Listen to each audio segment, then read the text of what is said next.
Anyway, she plays the charismatic ensign Marin in the animated series Star Trek Lower Decks. So, give it up for Tawny Newsome!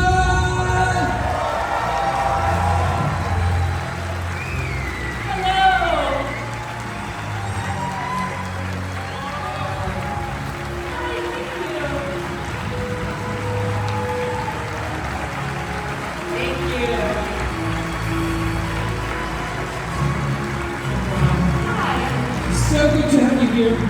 It's great to be here. Is it your first time in Germany? No, I've been to Germany many times to visit your beautiful airports. Wow.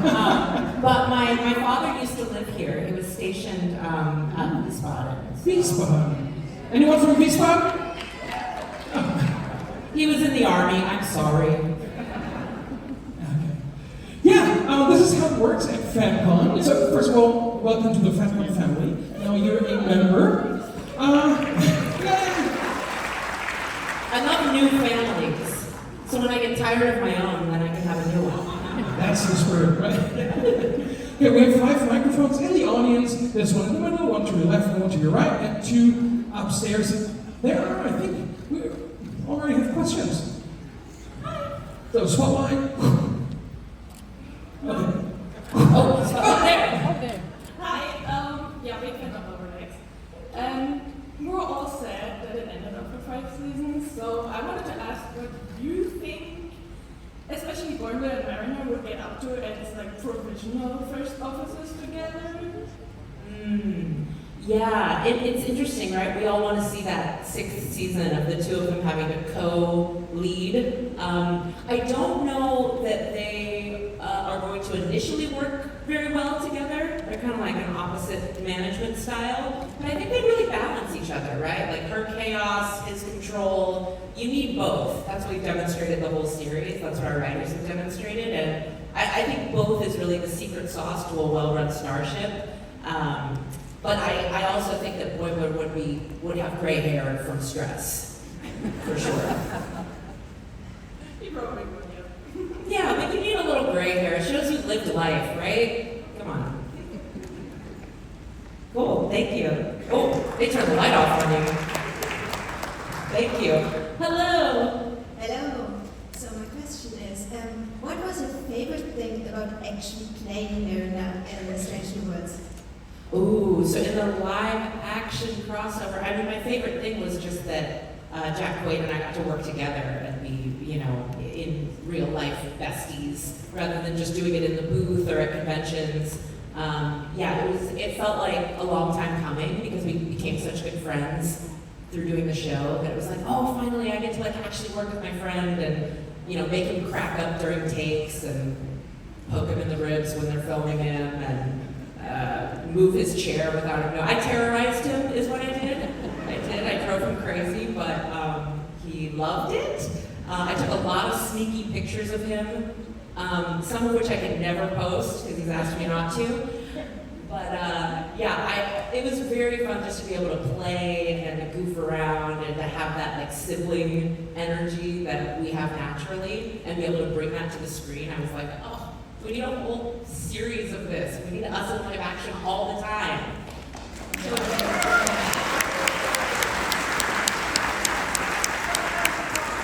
Thank you for your question. Thank you. You look great. Yeah. Hi. First of all, which beautiful airport in Germany did you find? Oh, beautiful Frankfurt. Okay. Best airport in the world, definitely.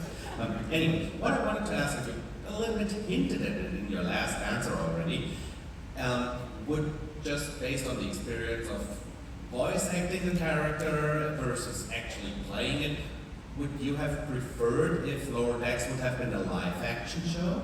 Ooh, no one has ever asked me that. You win. You win convention questioning. What is the prize? I know, right? Would I have preferred it? That's tough to say because while I very much prefer live action acting, that's just the type of actor I am, that's what I have the most experience in. I never really trained to be a voice actor, but weirdly, I think that we wouldn't have been permission to play and be wild and go as far as we did had it been live action. Live action Star Trek shows, as I'm now learning as a writer and producer of a new one, are very expensive. There is a lot of money on the line. There are a lot of things you can fuck up. And a cartoon, you can just kind of, let's redraw that. Okay, ta-da. Like the opportunity to take big risks is much greater in something that has a smaller footprint, costs a little bit less, is a little more irreverent, because we're not even real 3D people. So for Lower Decks to be the type of show that it was, to be as funny, as wild, as heartfelt, at the time that the franchise was in, I think we needed it to be, we needed it to be animated. As much as I would have loved to do live action, I think that's what we needed at the time. Great answer. Thank you very much. Thank you. Great question. That guy won. He won question. Wait for the next question, maybe. This is even better. Up there. I would have two quick questions, if I may. The first one is, were there any mannerisms you couldn't portray in the live action version that would help you to perform in an audio booth? If you look at Mark Hamill, he goes quite crazy there. So is there something that wasn't appropriate for? Ooh, any mannerisms I couldn't portray in live action, you're saying, that Marin normally does? Yes. Yeah, the only thing that I couldn't do was cross my arms. The animation of Mariner, she does a lot of, right? But where the microphone was placed, the lavalier microphone was hidden in the comm badge, and so anytime I did that, it made the costume kind of buckle against the mic, and the sound guy would come up to me and he'd be like, Tawny, you're killing me, you can't do that. But I was like, that's so Mariner, and he's like, I remember the sound guy goes, could you cross your arms down here? And I said, I don't think a person looks like that. That's not how a person looks. But he was very kind. So I didn't want to make his job harder. So I did not. One time I think I did like an open cross. It was very awkward. But that was one mannerism that I couldn't really do. So instead she's a lot of like hands on hips, hand out like this. There's a lot of that. Okay, what is your second question? You are a musician and we see Marina play the guitar for a short period, so I was wondering if what music does she is she playing any other instruments? Ooh, what music does Mariner make, or what instruments does she play? I think she's probably a bit like me, where she's a bit of a generalist. She kind of half plays a lot of things. Yeah, because I always, with instruments is that I get good enough to kind of like be able to write a part or to kind of execute something that's in my head. And then I hand it off to be performed by someone much better than me, because I've been training my whole life to be a comedian and a clown and a weirdo. I haven't been training my whole life to be a guitarist or a drummer. But I have those people in my life, so I'm like, I'm content being the songwriter and the singer, but then like handing off those parts. So yeah, I think Mariner would do the same thing, like kind of get a little bit good at the guitar, a little bit good at the bass, kind of good at the drums, terrible at the piano, and just sort of, yeah, a little jack of all trades kind of energy. Thank you. Yeah, thank you.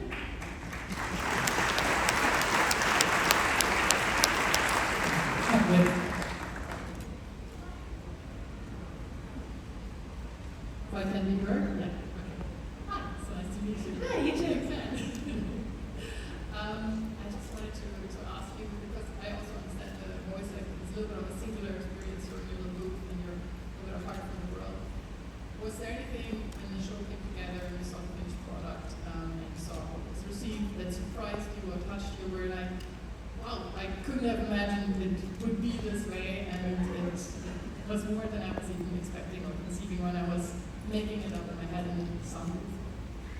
Oh, yeah, there were so many moments like that, especially in the first season, because I had no idea how well they would make us all look like such good friends. We really all sounded like we were in the booth together, like we'd all been joking around together. It really instantly, from the pilot, felt like oh, these four are really close. And that's a testament to the writing and to the editing, the incredible pacing of the edit to like chop it up so that it almost sounds like we're finishing each other's sentences, even though we all recorded separately days, weeks apart, in different countries. We were all over the world filming different projects at the time, so we were kind of grabbing studio time where we could, and it was COVID. So it's really wild that season one they made look so cohesive for our friendships, our characters' friendships. And then the other thing I've talked about before is that I did not know that Jennifer the Andorian, I improvised her name. I did not know they were going to draw an Andorian, which is why we have a Jennifer for an Andorian, which is a bit odd. But I was just, they said, okay, Tawny Marin is running down the hallway, you gotta just improvise. So I'm like, move, get out of here, get out of the way, get out of here. And I just went, move, Jennifer, like off the top of my head, thinking they would just put a human in there. And our artist drew an Andorian, and I was like, what? Doesn't every Andorian have like an apostrophe in their name? But not this one, I guess. So that's how we got Jennifer. And maybe it's Jennifer, Yeah, Jennifer. Maybe. Yeah, but I think that's where my question comes from. It seems so much like your team that's really interacting, that is unbelievable, I think, as an audience, that you were just doing that in your own little room, and that's testament to you guys as well. Yeah, no, thank you. And to our artists, because they're playing as much as we're playing, so it's very symbiotic. Thank you.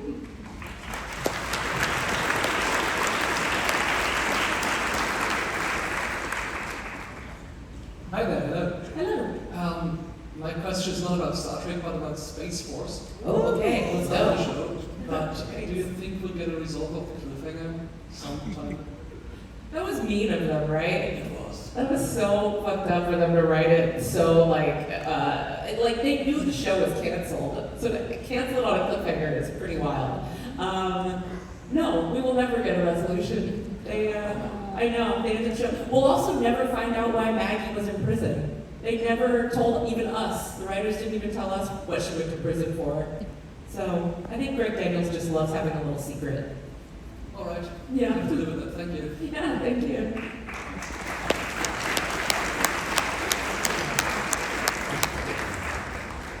To Yellowhead. Hello. Peace and long life. You touched on this before.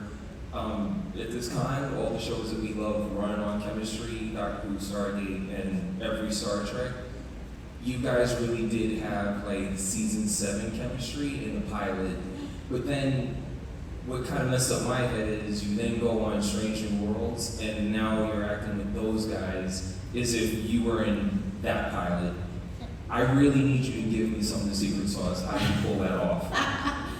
I really think the secret sauce is people who are, it's a testament to that cast, to the Strange New Worlds cast, people who are not too self-serious or precious, like Even Pegg, Chrissy Chong, Rebecca Romaine. They didn't encounter, when we came into their show, they weren't like, okay, stay in your lane, whatever. They welcomed us in like this. They were like, come on, play, do whatever. And then the incredible Jonathan Frakes directing that episode, I mean, a king. Yeah, clap for him, clap for Frakes.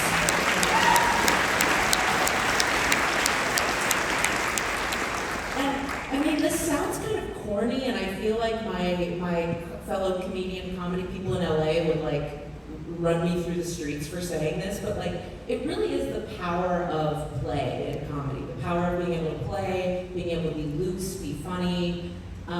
It just doesn't allow for you to be an asshole, because we'll make fun of you. Like, I've worked on a lot of sets, and like, the jerks are few and far between. Trust me, there are lots of jerks in comedy, but on the shows I've worked on, just from my limited experience, it's harder to be kind of self-important and rigid and stiff, because you've got a bunch of clowns around you, and we'll all just be like, what is wrong with you? Lighten up, you'll get made fun of. So it makes everyone a little more like down to earth and grounded, and then once you're all kind of brought down to earth, you can just be loose and play.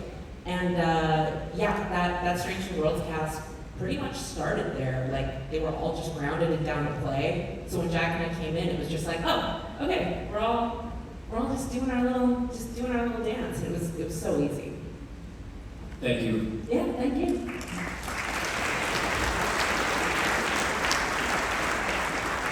Hello.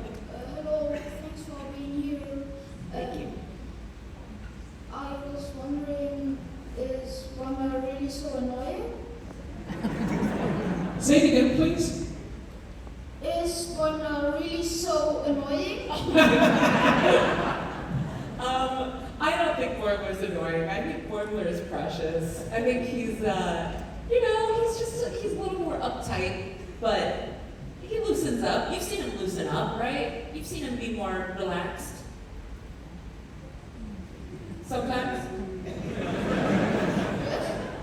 Yeah, kind of. Okay. Well, I think he's great, and I think Jack Quaid, who plays him, is the opposite of annoying. He's one of my best friends in the world. But hey, if you found him annoying, that's okay. Annoying can be really funny, right? Sure. Yes, thank you. What was that? Yes, thank you. Yeah, thank you. Thanks for your question.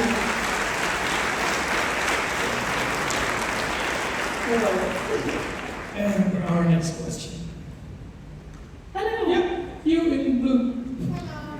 My Andorian friend. First, as another Dorian without an apostrophe in her name, Jennifer sure made me feel better about it. What is your name? Captain Dr. Kaya and Jerry. Ooh, I love it. And I wanted to actually ask you about Jennifer. How did you feel about her and Marin's relationship ending? Oh, I guess, yeah, it was sad that it ended, but it also kind of made sense to me. I don't know, Mariner doesn't strike me as someone who is paired very well. Like, pairing Mariner with anything outside of friendship just seems to detract a little bit from the storylines that they were able to tell with her, which is nothing against romantic partnerships. It's just some characters are a little more interesting when they're not romantically paired. And it's not that I don't think her and Jennifer's relationship was interesting, but I just think they had more room to do bigger and deeper storylines with her kind of as this content, like happily solo person. And plus, we don't see enough of that on TV. We don't see enough of women who just get to be like happily kind of solo and doing their own thing. So I really appreciated it. I'm tired of getting paired with somebody just so that there's a plot because I'm a woman, Anytime I act in something, they always want to pair you up, and it's like, can't I just why do I have to be falling in love? Can't I just rob a bank or train a donkey to play the piano or something? Yeah. So. But I love the character of Jennifer, and Lauren Lapkus, who plays her, as a friend, and so I was so happy she was there for as long as she was, and yeah, I wish her well. Thank you. Cool, thank you. Hi there. Hi. I wondered when your characters got moved to to Strange New Worlds, did it feel different than voicing Mariner? Or did you go in there going, hey, I got that down because I am Mariner? Kind of the second part, which maybe makes me sound like kind of annoying, but it is how I felt. Jack and I are very similar to our characters. I went in there and I was like, I am Mariner. She is me. I'm gonna watch a little bit of her mannerisms to kind of get that in my body, but otherwise, she talks like me, she acts like me. This is gonna be a breeze. Give me that ponytail. Let's roll. Whereas Jack was like, okay, I've been studying exactly how he walks when he's stressed versus when he's relaxed. And I love it because you see his work, you see that attention to detail on screen. And I think you see my lack of attention to detail in a charming way, I hope. But yeah, I think we both approached it perfectly for our characters. Thank you. Thanks.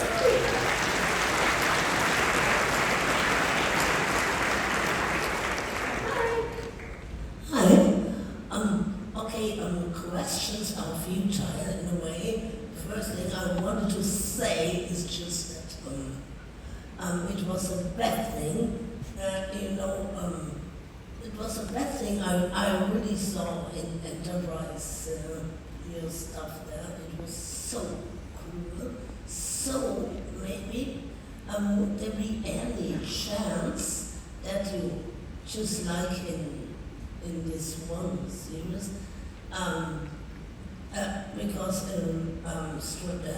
Lower Decks was stopped, but would there be any chance you're going to do this in real life, not in comic, but is there any chance? Like for another Lower Decks live action? Yeah, but just in the way that you do it as real, not in comic. Yeah, not a cartoon, like not animation. Yeah. Yeah, I mean, I would love to. Yeah. They've talked about doing a live action movie, and we all go, yes, yes, yes, please, please, please. They've talked about doing like special one-off events. It's always possible with animation. I know you asked about live action, but that's all I know for live action. There's no promises. There's just kind of what people hope will happen. But for animation, there's always the chance that it can come back. We can be old, we can be gray, and they can still, use our voices. So we could be like Futurama or The Simpsons or any of those shows.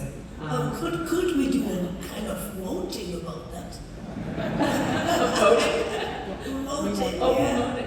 Yeah, I don't know. I always hate when the fans have to do that. I appreciate when you all do, but I feel sad that you all have to shout and beg and plead at these corporate overlords for just to receive the art you want. So I'm not going to ask any of you to do it because I feel badly, but thank you for your passion and know that we're all passionate about it and we all want to do it. So if there's a way.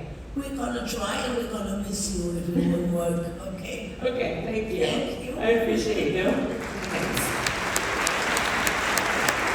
So, Star Trek is pretty infamous for not allowing any improvisation, especially in the dialogue. And you mentioned before Jennifer's name was improvised, and comedy often depends on spontaneity. So I was wondering, were you allowed to improvise on the decks? Oh yeah, Lower Decks broke that curse, for sure. We definitely improvised, and it's now changed the way a lot of the shows are filmed. I can't speak exactly for Strange New Worlds, but I do know the showrunners have said since our episode of Strange New Worlds, they have loosened up their approach to the text.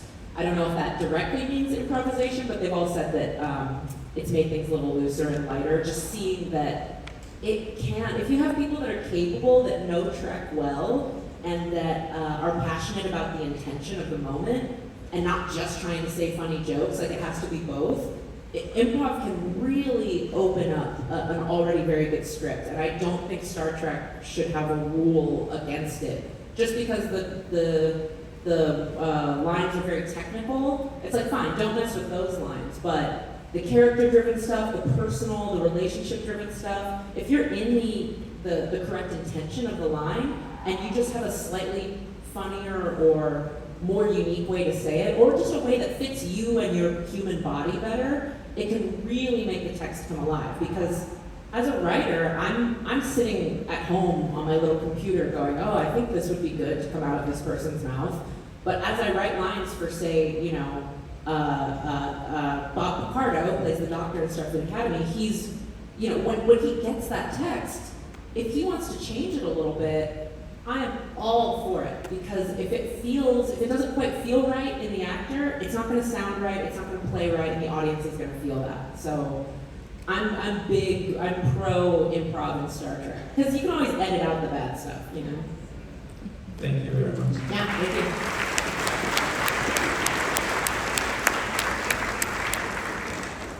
Hello. Hello. So, to me, Lower Decks has kind of spoiled me for comedy in Star Trek. It's so funny, and I loved your performance. So thank you for that, first of all. Thank you. Now that you're a writer, can we expect some of that gravity in Starfleet Academy as well? Yeah, so certainly in the episodes that I am co-writing in Starfleet Academy, the ones that will have my name on it, I worked really hard to like hang on to some moments of levity that feel uniquely me. And in the other episodes, we have a very diverse room of people with a lot of comedic capabilities. So there's plenty of funny stuff all over the series. It's just funny how it's not my show. It's got a grander vision. So I have a little bit more control in my episodes, but it's definitely got an interesting, very wide-ranging tone. It does a lot of things that I think you guys are gonna really like. Thank you. Yeah, thank you.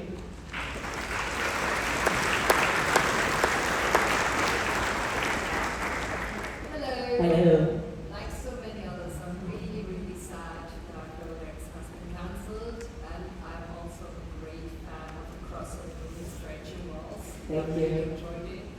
And to bring up something new, I understand that you not exactly mind doing another crossover or appearing in Stretching Walls again.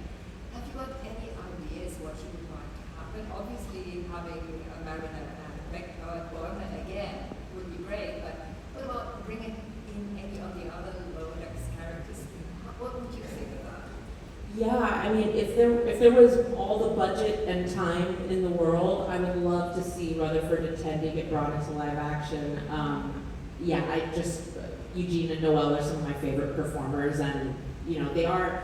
The thing is that our show is full of live action actors, like people who've done a lot of live action work, or mostly live action work, like in the case of me and Eugene for sure. So you could bring anyone from that show into live action. John Lewis, who plays Captain Freeman, Jerry O'Connell. Jerry O'Connell is the wildest man in the world. He's insane in the best way. And I would love to see you think Mariner is chaotic. Jerry O'Connell, the person, is 10 times the chaos of Mariner. And it's so delightful and a tiny bit stressful. That would be fun. Yeah, thank you. Thank you very much.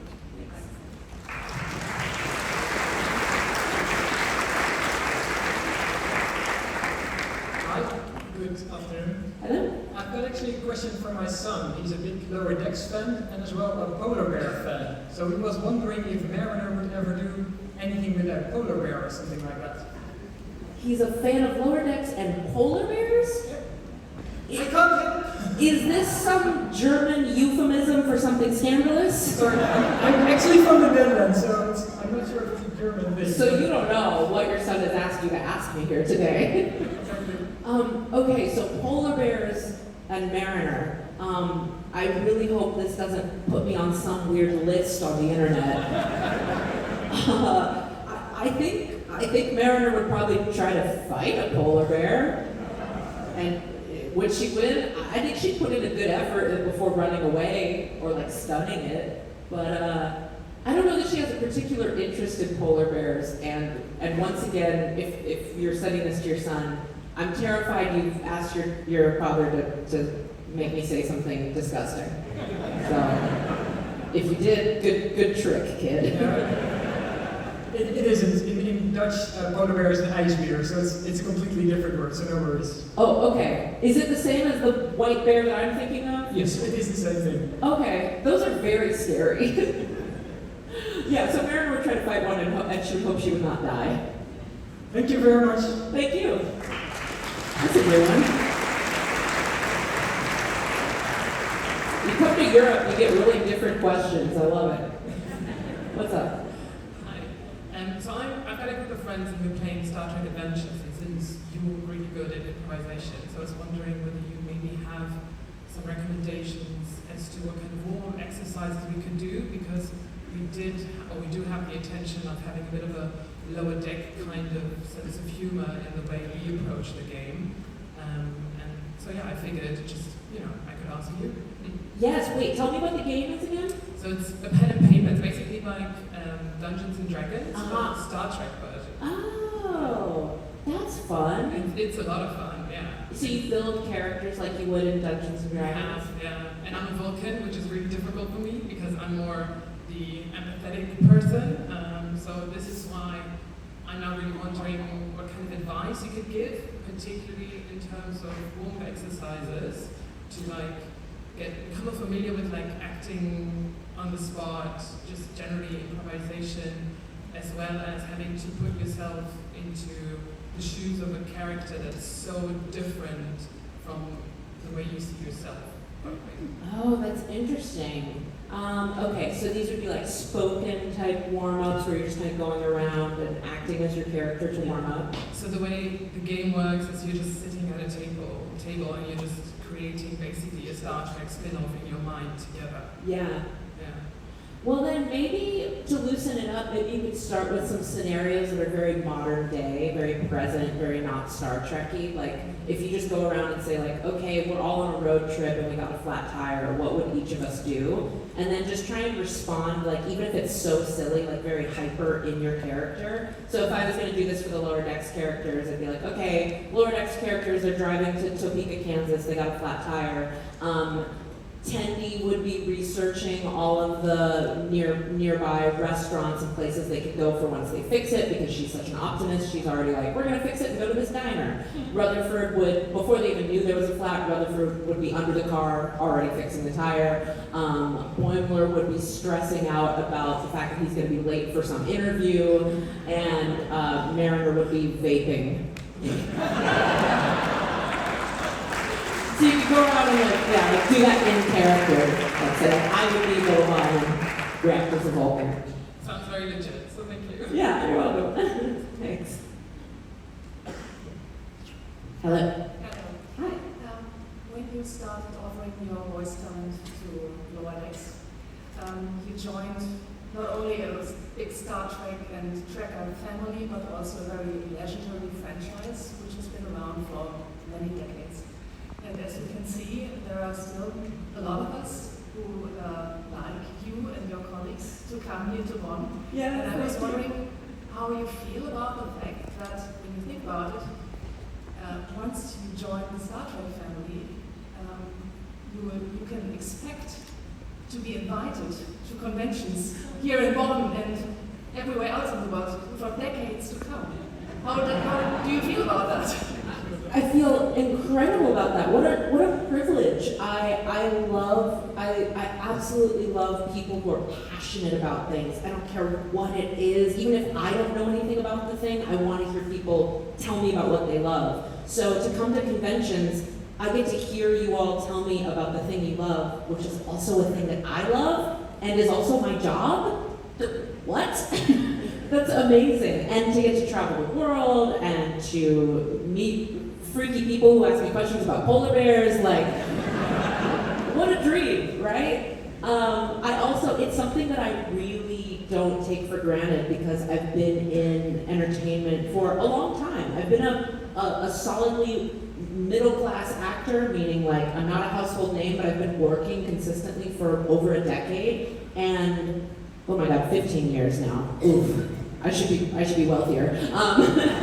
But so I've been working consistently and haven't had this type of like love and appreciation and fandom from any of my other jobs. So it's so unique to Trek, and I really make sure that new actors who come into Trek are aware of what a gift this is. Even if they choose not to go to conventions, not to do that stuff, that's fine. But I make sure to let them know like all of this love is out there and all this community is out there. Should you want to step into it, that'll be there for you for the rest of your life.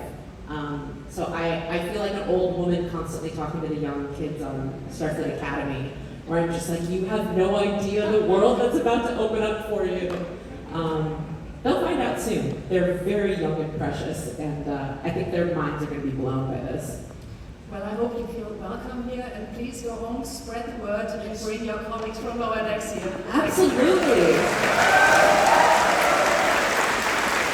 Good job.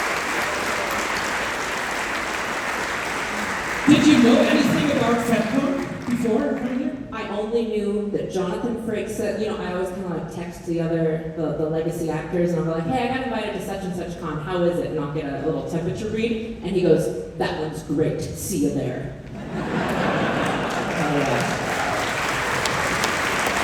Cool. Okay, I think we have time for 2 more questions, something like that. Go ahead. I was wondering, now you've answered a few questions, how would you do this and that? You have had the 5 series and got to know her very well. How long does it take you to get to know the character, to get to feel how they are, who they are, and to get expertise? If I have an acting role, you mean? Well, I was thinking that now. Oh, you're thinking Marin, like how long does it take to get to know her? Yeah. Who she is. How you portray her. Yeah, that's hard to remember. It was 5 years ago, which feels like 40 years ago. And I think that, we kind of grew together because Mike McMahon got to know me and my sense of humor. So he had a very strong idea for who the character was, but then he shaped all of the characters towards the actors a bit.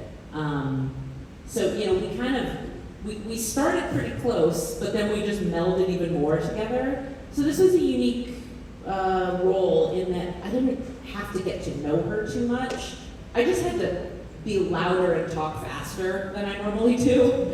That's kind of the only difference between her and me is like here, Tawny is kind of like here, and Marin's like I'm here all the time.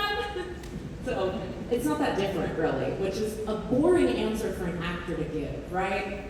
You want the deep method, I really got into the spirit of, no. The truth is I just drank 3 coffees before every record. And I was good to go. Thank you. And the next question is going to be the last question as well. Oh my gosh, last question, no pressure. Yeah. Sure. Lower decks. Lower decks. Lower decks. Lower decks. Always wanted to do this. Thank you.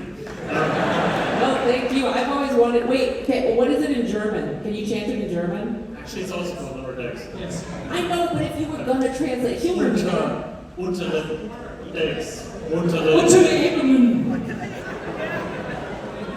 Unter the Räume. Say Räume. Okay, that doesn't chant quite as well. I know. Well, thanks for humoring me. We tried. What I found very interesting about Marin, in particular in season 1, as she grew into then the person she was in season 5, specifically at the beginning I found her very annoying, but after knowing her arc, with her time at the academy, I found this very relatable actually. So how much of her past did you knew when stepping into the role for the first time? How much did, say your last sentence again? How much of her past did you knew in season 1 already with, her time at the academy, with Nicola Carno? Oh yeah, no, we didn't know any of that until Mike wrote season 4. I don't know if I think Mike had an idea of where she was going to go, but no, I didn't know any of her past stuff, and I love how much we kind of slow played it. It was just, she just had a journey to go on. She just needed to grow up a little bit and stop rebelling for rebellion's sake. Yeah. Okay. Thanks. Thank you. We're only one person standing. You want more or no? I'm sorry, you have another Q&A on Sunday, so ask your question on Sunday. Sorry, last person, you can talk to me Sunday. Or in the autograph session, or wherever you see her. Or you can come haunt me at my hotel. Who cares? So, thank you very much. Have a great FedCon. Thank you. And you guys, give a big round of applause for Tawny Newsome.